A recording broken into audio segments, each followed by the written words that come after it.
एक गांव में तीन बेहतरीन दोस्त रहते थे। अली, वसीम और काशिफ।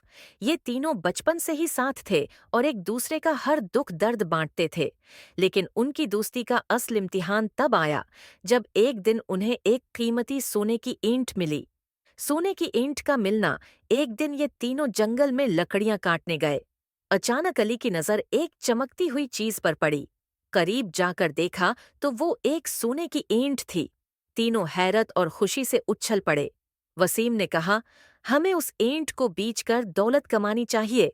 काशिफ ने मशूरा दिया, हम तीनों उसका हिस्सा बराबर बराबर बांट लेते हैं। लेकिन अली खामोश रहा और सोचने लगा कि क्या वाकई ये दौलत उनकी दोस्ती को बरकरार रख सकेगी। लालच का आगाज तीनों दोस्त तय करते हैं कि सोने की ईंट को शहर ले जाकर बेचेंगे। लेकिन रास्ते में उन्हें भूख लगती है। वसीम कहता है, मैं खाने का इंतजाम करता हूँ, तुम दोनों यहाँ इंतजार करो। वसीम बाजार गया और खाना लाते हुए सोचने लगा, अगर मैं दोनों को जहर दे दूं तो सारा सोना मेरा हो जाएगा। उसने खाने में जहर मिला दिया।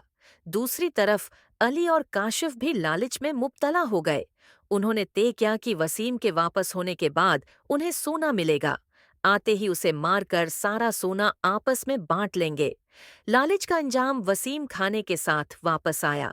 अली और काशिफ ने उस पर हमला करके उसे कत्ल कर दिया। लेकिन जैसे ही उन्होंने खाने को चुखा, जहर ने अपना काम कर दिया और वो दोनों भी मर गए। ईंट का अंजाम जंगल में वो सोने की ईंट वैसे ही पड़ी रही जैसे मिली थी। तीनों दोस्त अपनी लालच की वजह से अपनी जानों से हाथ धो बैठे और सोना किसी के काम न आया।